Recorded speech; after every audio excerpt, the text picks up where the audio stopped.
Hello everyone. आज की कहानी है सास का खतरनाक जवाब। अरे बहू जल्दी करो, मेरी ट्रेन ना छूट जाए। तुम्हारे धीरे धीरे काम करने की वजह से थोड़ा जल्दी जल्दी हाथ चलाओ, मेरी ट्रेन का समय हो रहा है। अरे कहाँ रह गई, मेरे नाश्ते तो पैक करो, पानी की बोतल ला दो। अरे ओ बहू, पैरों में मेहंदी लगी है क्या, जो तुम्हारा कोई काम समय पर होता ही नहीं। थोड़ा जल्दी करो। महिमा जी अपने सामान पैक कर घर से निकलते हुए अपनी बहू से कहती है, मेरे जाने के बाद अपने ससुर जी का अच्छे से ख्याल रखना, उन्हें समय पर खाना और चाय पानी देते रहना। तुम्हें तो पता है कि उन्हें चाय पीना कितना पसंद है। जब भी उनकी इच्छा हो वह मांगे तो उन्हें एक कप चाय बनाकर दे देना। साथ ही पूरे घर का भी ध्यान रखना और बच्चों का भी ख्याल रखना, उनका भी समय से खाना पीना करना। सारा दिन बस मोबाइल देखती मत रहना, मैं फोन पर सब खबर लेती रहूंगी। अपनी बहू से इतना कह महिमा जी अपनी बेटी के घर के लिए निकल जाती है। दरअसल उनकी बेटी शीतल गर्भवती है, जो लखनऊ जैसे शहर में अपने पति के साथ अकेले रहती है। उस सास बहुत ज्यादा बीमार रहने के कारण उसके पास उसकी देखरेख करने नहीं जा सकती थी, इसलिए उसने फोन करके अपनी माँ से कहा कि माँ कुछ दिनों के लिए तुम मेरे पास आ जाओ जब तक कि डिलीवरी ना हो जाए। जिस कारण महिमा जी अपने बेटा बहू पोता और अपने पति रघुवर जी को छोड़कर अपनी बेटी के पास चली जाती है। और इधर जैसे ही महिमा जी अपने घर से निकलती है, उनकी बहू सोनी कहती है, अच्छा हुआ जो बुढ़िया गई, कुछ दिनों के लिए अब तो मैं ऐश करूंगी। अब मुझे कोई रोकने टोकने वाला नहीं होगा, क्योंकि उसे अपने सास की रोक टोक बिल्कुल भी पसंद नहीं आती थी। सुबह जल्दी जल्दी उठो, सारे काम समय पर खत्म करो, दिन भर चाय बनाकर पिलाती रहो। इन सारी रोक टोक से वह आजाद हो गई थी। अपनी आजादी से वह इतनी खुश थी। कमरे में जा टीवी और एसी चलाकर सोनी अपनी ही दुनिया में मस्त हो गई। सोनी को समय का बिल्कुल भी अंदाजा न था कि कितना समय बीत चुका है। और इधर डाइनिंग रूम में अकेले बैठे रघुवर जी बस घड़ी ही देख रहे थे कि कब बहू अपने कमरे से निकलेगी और कब मुझे जरा एक कप चाय मिलेगी, क्योंकि सुबह के चाय पीने के बाद उन्हें नाश्ता कर चाय पीने की आदत जो थी। महिमा जी सुबह की नाश्ता करा और दवा देकर उनसे पूछा भी था कि आप चाय पी लीजिए, लेकिन रघुवर जी ने कहा कि नहीं, मुझे अभी चाय नहीं पीने की इच्छा है, तुम निकल जाओ, मैं थोड़ी देर बाद चाय पी लूंगा। लेकिन उन्हें कहाँ पता था कि महिमा जी के घर से निकलते ही बहू अपने कमरे में बंद हो जाएगी। उन्हें बहुत अफसोस हो रहा था कि उन्होंने उसी समय ही चाय क्यों न पी। अब तो 11 बज चुके हैं। उन्हें चाय पीने की बहुत ही इच्छा कर रही थी, पर बहू जो है कि अपने कमरे से निकलने का नाम ही नहीं ले रही थी। इंतजार करते करते कब रघुवर जी की आंख लग गई उन्हें पता ही नहीं चला। रघुवर जी का नींद खुला तो उन्होंने देखा कि घड़ी में 2 बज चुके हैं, लेकिन बहू अभी तक अपने कमरे से नहीं निकली। अब तो उन्हें भूख भी लग रही थी। वह सोच रहे थे कि मैं क्या करूं, बहू का दरवाजा खटखटाऊं या नहीं। लेकिन उन्होंने कभी भी बहू का दरवाजा नहीं खटखटाया था, सामने से अपनी बहू से कभी कुछ नहीं मांगा था, क्योंकि अब तक उन्हें जरूरत ही नहीं पड़ी। महिमा जी उनके सारे खाने पीने चाय दवा सबका ख्याल रखती थी, जिस कारण उन्हें कभी भी बहू से कुछ मांगने की जरूरत नहीं पड़ी। अब तो वो बस इंतजार कर रहे थे कि बहू कब अपने कमरे से निकले और मुझे खाने के लिए कुछ मिले। उनके पास कुछ भी खाने का सामान भी नहीं था और उन्हें बहुत जोर से भूख लग रही थी। बहुत देर बहू का इंतजार करने के बाद रघुवर जी से रहा नहीं गया, तो वह खुद ही धीरे धीरे उठकर अपने किचन में चले गए और सोचा, देखता हूँ जो भी बना है लेकर मैं खा लेता हूँ, क्यों बहू को परेशान करना। शायद वह सोई होगी। पर वह जैसे ही किचन में गए, देखा तो किचन में कुछ भी खाना नहीं बना था। सुबह केवल नाश्ता बना था जो सब लोग कर चुके थे। उसके बाद बहू अभी तक किचन में आई ही नहीं थी तो खाना बना ही नहीं था।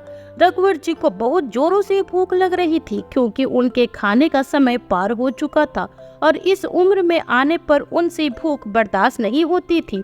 शुरू से ही महिमा जी ने उन्हें समय से खाना देकर उन्हें टाइम पर खाना खाने की आदत डाल दिया था। अब वह रह नहीं पा रहे थे। उन्होंने देखा कि कहीं कुछ और हो तो वह खा ले। वह सारे डब्बे खोलकर देखने लगे, तभी उनके हाथ से एक कांच की बरनी एकदम से छूटकर गिर जाती है और फूट जाती है। जैसे ही कुछ फूटने की आवाज़ सोनी के कानों में पड़ती है, वो जल्दी से उठकर बाहर आती है और अपने ससुर जी को किचन में देखकर पका जाती है। तुरंत ही अपने ससुर से कहती है, पापा जी आपको कुछ चाहिए था तो मुझे बता देते, मैं आपको दे देती, आपको किचन में आने की जरूरत नहीं थी। तब किसी तरह रघुवर जी अपनी बहू से कहते हैं, नहीं बेटा 2 बज चुके हैं और मुझे भूख लगी है, इसलिए सोचा कि देखो किचन में कुछ है तो मैं खुद ही लेकर खा लेता हूँ, तुम्हें परेशान नहीं करता हूँ। तो सोनी अपने ससुर से बहाना करते हुए कहती है, ओ पापा जी मेरी आंख लग गई थी इसलिए खाना नहीं बना पाई, आप जाकर बैठिए, मैं तुरंत आपके लिए खाना लाती हूँ। और फटाफट से सोनी किचन में जाती है। गिरी हुई कांच की बरनी को देख गुस्से में बड़बड़ाते हुए कहती है, बुढ़िया तो चली गई, अपने साथ इस बुड्ढे को भी ले जाती तो अच्छा होता, कुछ दिन तो शांति मिलती। थोड़ी देर बाद एक प्लेट में दूध और ब्रेड लेकर अपने ससुर के पास जाती है और बहुत ही प्यार से कहती है, पापा जी अब तो 2 बज चुके हैं, खाना बनाते बनाते 3 बज जाएगा, आपको भूख लगी है इसीलिए अभी आप ये दूध और ब्रेड खा लीजिए। रघुवर जी बोले, पर बेटा तुम जानती हो कि मुझे ब्रेड पचता नहीं है। नहीं पापा जी ये फ्रेश ब्रेड है, इससे आपको कुछ नहीं होगा। और फिर दूध ब्रेड अपने ससुर को देख कमरे में चली जाती है। जैसे ही अपने कमरे में जाती है तो देखती है कि उसके सासू माँ का फोन आ रहा है। सासू माँ का फोन देख एकदम से डर जाती है। सासू माँ को पता चल गया कि मैंने आज दोपहर में ससुर जी को खाने में दूध और ब्रेड दिया है तो वो मुझे छोड़ेगी नहीं। जल्दी से जा अपने ससुर जी से कहती है, पापा जी मम्मी जी का फोन आ रहा है, लेकिन प्लीज आप उन्हें मत बताइएगा कि मैंने दोपहर में खाने में कुछ भी नहीं बनाया है, वो मुझसे भूल हो गई, मेरी आंख लग गई थी, मुझे पता ही नहीं चला कि कब 2 बज गए हैं, मैं ऐसी गलती कभी दोबारा नहीं करूंगी, आप मम्मी जी से कुछ मत कहिएगा। रघुवर जी ने सोनी से कहा, कोई बात नहीं बेटा, ऐसा होता रहता है, तुम भी तो इंसान हो, मैं तुम्हारी सास से कुछ भी नहीं कहूँगा, तुम चिंता मत करो। फिर रघुवर जी महिमा जी से बात करते हैं तो महिमा जी पूछती है कि आपने दोपहर में दवाई खाई या नहीं और खाने में क्या खाया। तो रघुवर जी झूठ बोल देते हैं कि मैंने खाने में चावल दाल खाई है और दवाई भी ले ली है, तुम मेरी चिंता मत करो, तुम गई हो अपनी बेटी की सेवा करने तो उसकी ही सेवा करो, यहाँ सोनी है ना मेरा ख्याल रखने के लिए, तुम्हें मेरी चिंता करने की जरूरत नहीं है। अब तो शाम के 6 बज चुके थे। सुमेन भी अपने ऑफिस से आ गया। सोनी सबको चाय नाश्ता देती है, फिर रात का खाना बनाकर सब रात का खाना भी सबको खिलाती है, लेकिन उसने दोपहर में जो किया वो अपने पति से नहीं बताती और रघुवर जी भी अपने बेटे को इस बारे में कुछ नहीं बताती। इससे सोनी को लगता है कि ससुर जी मेरी शिकायत न माँ से करेंगे और न ही बेटे से करेंगे। अब तो रोज दिन यही लगा रहा। सोनी सोमेन के ऑफिस जाने के बाद ही अपने कमरे में बंद हो जाती और रघुवर जी दोपहर के खाने के लिए राह देखते रहते थे। उन्हें महिमा जी के जाने के बाद कभी समय पर दोपहर का खाना नहीं मिलता, जिस कारण उनकी दोपहर की दवा भी छूट चुकी थी और रघुवर जी भी कभी इस बात की शिकायत न अपनी पत्नी से करते न ही अपने बेटे से करते। इसी बात का फायदा सोनी उठा रही थी। एक दिन सोमेन सोनी को फोन कर कहता है, आज हम लोग मूवी देखने चलेंगे, मैं ऑफिस से निकलूंगा फिर हम लोग फिल्म देखने जाएंगे, तुम मेरे ऑफिस आ जाना और पापा के लिए खाना बना ढक कर रख देना और उन्हें बता देना। सोनी ने कहा ठीक है, लेकिन सोनी रघुवर जी के लिए खाना बनाना तो जैसे भूल ही गई या फिर उसने इच्छा से नहीं बनाया और वह जल्दीबाजी में बस रघुवर जी को यह बोल के आपके बेटे ने मुझे बुलाया है, हम लोग जल्दी लौट आएंगे कहकर घर से निकल जाती है। रघुवर जी सोचते हैं कि बेटे बहू जल्दी ही लौट कर आएंगे, वो इंतजार करते हैं। शाम के 5 बजे घर से निकले हुए बहू अब तक घर नहीं लौटी, न उन्हें शाम की चाय मिली और अब वो खाने का इंतजार कर रहे थे क्योंकि 8 बज चुके थे, लेकिन बेटे बहू अभी तक घर नहीं लौटे। रात के 10 बज चुके थे। वे लोग घर लौटे तो सोमेन ने देखा कि उसके पिता बैठे उन लोगों का इंतजार कर रहे हैं। वो अपने पिता के लिए जलेबियां लेकर आया था। जैसे ही अपने पिता के हाथ में पकड़ाता है और कहता है, पापा मैं आपके लिए जलेबियां लाया हूँ। रघुवर जी जलेबियों को देखकर उस पर ऐसे टूट पड़ते हैं जैसे वो कितने दिनों से भूखे हों। 5 की 5 जलेबी वो जल्दी जल्दी खाकर खत्म कर देते हैं। यह देखकर सोमेन को बड़ा आश्चर्य हुआ। उसने अपने पिता से कहा, पापा आपने खाना नहीं खाया है क्या? पर रघुवर जी कुछ बोल न पाए और चुपचाप बहू की तरफ देखने लगे। सोमेन ने सोनी से पूछा, क्या तुमने खाना नहीं बनाया था? पापा को तुमने खाना नहीं दिया था? तब सोनी ने झूठ बोल दिया कि मैंने पापा से खाने के लिए पूछा था, पर इन्होंने कहा कि आज इनको खाना खाने की इच्छा नहीं है, बस तुम मुझे 2 बिस्कुट दे दो, मैं वही खा लूँगा। आज मेरा पेट भरा भरा सा लग रहा, शायद उनके पेट में एसिडिटी हो गई है। बहू की बात सुनकर रघुवर जी आश्चर्यचकित रह जाते हैं कि मैंने बहू से कब ऐसा कहा कि मुझे खाना नहीं खाना है। अब उनकी समझ में आ रहा था कि बहू को मुझे समय से खाना देने में समस्या हो रही है, मेरा ख्याल रखने में समस्या हो रही है। आज उन्हें अपनी पत्नी महिमा जी की बहुत याद आ रही थी। अपनी पत्नी को याद करते हुए उनकी आंखों से पानी गिरने लगे थे। वह सोच में पड़ गए थे कि अगर पत्नी साथ ना हो तो बुढ़ापा अच्छे से नहीं कट सकता है, क्योंकि एक आदमी अपनी छोटी छोटी ज़रूरतों को अपनी पत्नी के सिवा और किसी से नहीं कह सकता कि उसे कब चाय पीना है और उसे कब खाना खाना है। जब से महिमा जी गई है तब से रघुवर जी की सेहत और भी गिर गई थी, उनकी तबीयत और भी खराब होने लगी थी, वह और भी पतले दुबले से हो चुके थे। अब तो इसी तरह सोनी की लापरवाही से कहे या इच्छा से उन्हें कभी एक टाइम का खाना नहीं मिलता तो कभी दूसरे टाइम का खाना नहीं मिलता, चाय भी उनको समय पर नहीं मिलती थी। वो बहू की सारी बातें अपनी पत्नी और बेटे से बताना चाहते थे, लेकिन जब भी महिमा जी का फोन आता तो बहू सामने खड़ी होती और उनसे इशारे से कहती कि प्लीज मम्मी जी को मत बताइए, वो मुझे डांटेंगी, और ऐसा कोई झूठ बोल देती या बहाना बना देती जैसे कि मैं सो गई थी, मेरी तबीयत खराब थी। और रघुवर जी भी सोचते कि सच में हो सकता है कि बहू की तबीयत खराब होगी, बहू की नींद नहीं खुली होगी, इसलिए वो उसे कुछ भी नहीं कहते, किसी से कोई बात भी नहीं बताते। एक दिन तो सोनी ने हद ही कर दी। रविवार का दिन था, छुट्टी का दिन था। उसके पति और बच्चे सब बाहर घूमने जाने का प्लान कर रहे थे। सोमेन ने अपनी पत्नी से कहा, सोनी तुम पापा का सारे दिन के खाने का इंतजाम कर देना, हम रात तक आएंगे, इसलिए सुबह का नाश्ता और दोपहर का खाना भी पापा के लिए बना कर रख देना। सोनी ने कहा, ठीक है मैं बना कर रख दूंगी, आप चिंता मत करो। सुबह सुबह 7 बजे ही सोनी अपने ससुर से कहती है, पापा जी आज छुट्टी का दिन है तो हम लोग डुगू को जरा घुमाने ले जाते हैं, हम लोग जल्दी ही आ जाएंगे, आप नाश्ते में यह दूध ब्रेड खा लीजिएगा। फ्रिज में रखी हुई ठंडी दूध और ठंडी ब्रेड उनके सामने रख कर कहती है, हम दोपहर तक आ जाएंगे और आपका खाना बना देंगे।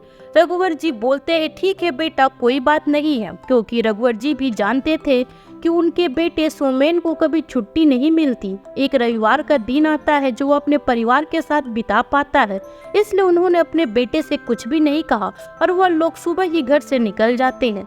आज सुबह से ही रघुवर जी का मन बहुत उदास था। उन्हें न तो चाय पीने की इच्छा थी और न ही दूध ब्रेड खाने की इच्छा थी, बस बैठे बैठे अपनी पत्नी को याद करते रहे। न चाहते हुए भी भूख लगी तो ब्रेड और दूध खा लिया।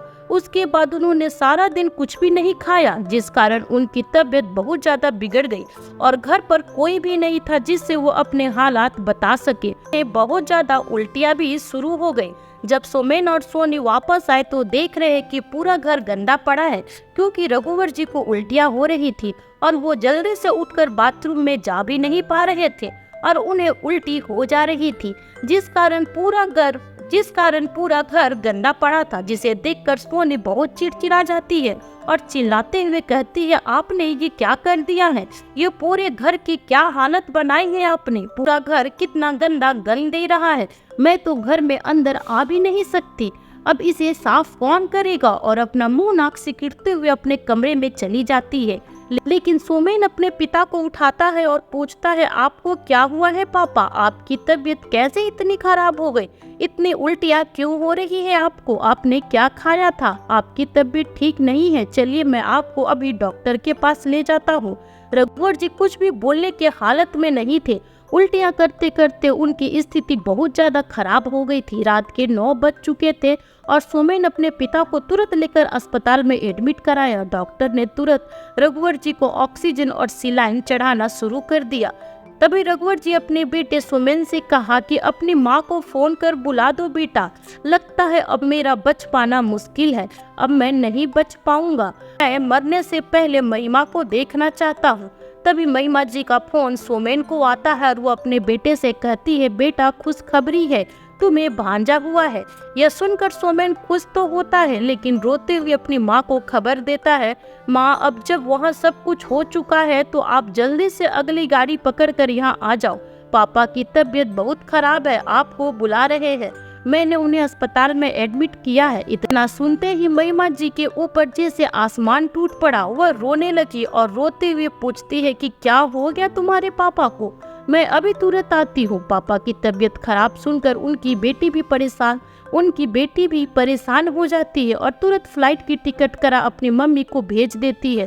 पूरे रास्ते महिमा जी को रघुवर जी की चिंता हो रही थी, उनके आंखों के आंसू रुक ही नहीं रहे थे। वह सोच रही थी कि आखिर क्या हो गया, उनकी तबीयत इतनी ज्यादा कैसे खराब हो गई, ये अस्पताल कैसे पहुंच गए, जरूर बहू ने इनका ख्याल अच्छे से नहीं रखा होगा, उन्होंने समय पर खाना नहीं खाई होगी। लगभग रात के 2 बजे महिमा जी अपने पति के पास पहुंच जाती है। जैसे वह अस्पताल पहुंचती है तो अपने पति को बेड पर देखकर उनके आंखों की अश्रुधारा और ज्यादा बह निकलती है। वह समझ नहीं पा रही थी कि इनकी हालत इतनी खराब कैसे हो गई, ये इतने कमजोर से क्यों दिख रहे हैं, इतने पतले दुबले से कैसे हो गए, आखिर इन्हें हुआ क्या है।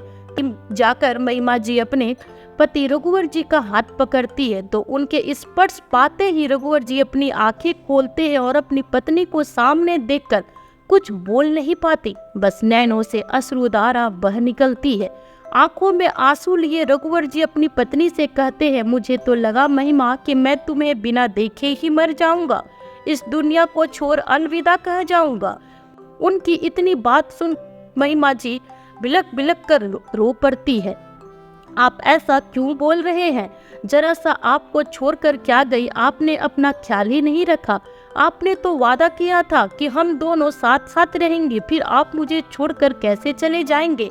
उम्र के इस पड़ाव पर जहां मुझे आपकी आवश्यकता है आप मुझे छोड़कर चले जाएंगे, ऐसा नहीं हो सकता है। मैं आपकी बहुत सेवा करूंगी, आपको कुछ नहीं होगा, सब ठीक हो जाएगा। आपको पता है खुशखबरी है, आपको नाती हुआ है। इतना सुनकर रघुवर जी के चेहरे पर हंसी आ जाती है। क्या नाती हुआ है? हाँ, और आपकी बेटी की इच्छा है कि आप अपने नाती को देखने लखनऊ आए उसके पास, इसके लिए तो आपको ठीक होना होगा। फिर महिमा जी अपने बेटे सोमेन से पूछती है क्या हुआ इन्हें। सोमेन बताता है कि पापा को ज्यादा उल्टियां होने के कारण कमजोरी हो गई है, डॉक्टर ने दवाई दी है, सब ठीक हो जाएगा, लेकिन यह है कि मेरी बात सुन ही नहीं रहे हैं, दवा खा नहीं रहे। महिमा जी कहती है ठीक है मैं आ गई हूँ, अब सब ठीक हो जाएगा, तुम घर जाओ, सो जाओ, मैं इनका ख्याल रख लूंगी। और सोमेन घर चला जाता है। सोमेन के घर पहुंचते ही सोनी बोलती है तुम वापस आ गए। सोमेन बताता है हाँ माँ आ गई है, पापा के पास माँ है। क्या सासू माँ आ गई है? यह सुनकर तो सोनी के होश ही उड़ जाते हैं। वो समझ जाती है कि अब तो पापा जी सब कुछ बता देंगे, तब तो मेरी खैर नहीं। और इधर अस्पताल में महिमा जी रघुवर जी से पूछती है कि आखिर क्या हुआ, आपकी तबीयत इतनी खराब कैसे हो गई, क्या आपने सही से दवाइयाँ नहीं खाई थी या फिर आपने सही से खाना नहीं खाया? इन 9 महीनों में आपने मुझे एक बार भी कुछ नहीं बताया। आप तो हमेशा कहते हैं कि मैं खाना खा लिया हूँ, मैंने दवाई ले ली है, फिर यह आपकी ऐसी हालत कैसे हुई? तब रघुवर जी अपनी पत्नी से अपनी बहू द्वारा किए गए सारे अत्याचार को बताया। रघुवर जी अपनी पत्नी महिमा जी से सोनी की सारी लापरवाहियों के बारे में बताया कि कैसे सोनी उन्हें कभी सुबह का नाश्ता देती तो दोपहर का खाना नहीं, कभी दोपहर का खाना देती तो कभी रात का नहीं, जिस कारण दवाइयाँ भी समय पर नहीं खा पा रहे थे। अब महिमा जी समझ गई कि यह सारी गलती उनकी बहू की है, जिसके कारण इतना सब कुछ हो गया। उनका गुस्सा तो 7वें आसमान पर था, पर उन्होंने अभी अपना गुस्सा शांत रखना सही समझा और डॉक्टर के कहे अनुसार अपने पति की खूब सेवा की। अस्पताल पे 5 दिन उनके साथ रही और उनको अच्छे से फल, विटामिन की गोलियां, उनके खाने पीने सब का ख्याल रखी।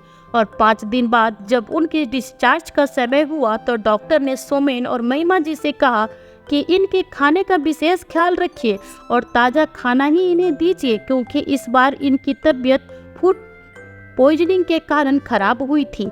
यह सुनकर सोमेन के तो होश ही उड़ गए। उसने तुरंत डॉक्टर से कहा, नहीं डॉक्टर साहब, मेरी पत्नी तो हमेशा पापा को ताज़ा ही खाना देती है। डॉक्टर ने कहा, आपकी पत्नी ने क्या दिया क्या नहीं दिया आप ये अपने पिता से पूछ लीजिए। इतने में रघुवर जी ने जो कुछ अपनी पत्नी को बताया था, महिमा जी ने वो सब अपने बेटे को बता दिया। सोनी की सच्चाई जान सोमेन को तो जैसे विश्वास ही नहीं हो रहा था। महिमा जी 5 दिनों बाद रघुवर जी को अस्पताल से लेकर लौटते हुए जैसे ही घर आती है, अपनी आवाज बुलंद करते हुए अपनी बहू को आवाज देती है, सोनी सोनी। सोनी अपनी सासू माँ की आवाज को सुनकर जैसे ही उनके सामने आती है, महिमा जी कहती है, तुम्हारी हिम्मत कैसे हुई अपने ससुर जी के साथ ऐसा करने की? तुमने उन्हें समय पर खाना क्यों नहीं दिया? आज उनकी तबीयत तुम्हारी वजह से खराब हुई है। तुम्हें पता है तुम्हारे ससुर जी को ब्रेड हजम नहीं होता है, फिर भी तुमने उन्हें बार बार ब्रेड ही क्यों खिलाया? तुम जैसी बहुओं को अगर बेटी बनाया तो तुम बहू से बेटी तो नहीं, लेकिन हमारी सास जरूर बन जाती हो।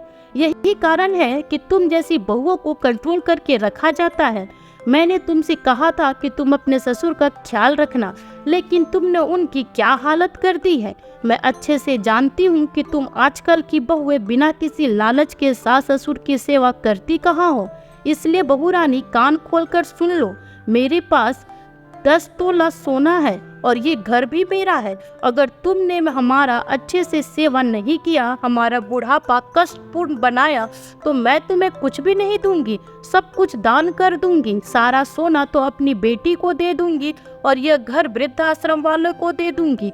सोच लो तुम्हें क्या करना है। सास की इतनी खतरनाक जवाब सुन सोनी के तो होश ही उड़ गए।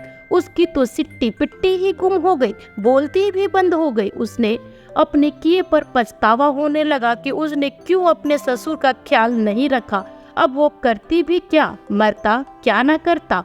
तुरंत अपने सास के पैरों में गिर गई और माफी मांगने लगी, मम्मी जी माफ कर दीजिए, गलती हो गई मुझसे। तभी महिमा जी ने कहा, अब माफी मांगने से कुछ नहीं होगा और मैं तुम्हें कभी माफ करने वाली नहीं हूँ। और अच्छा बनने का नाटक मेरे सामने तो करो ही मत।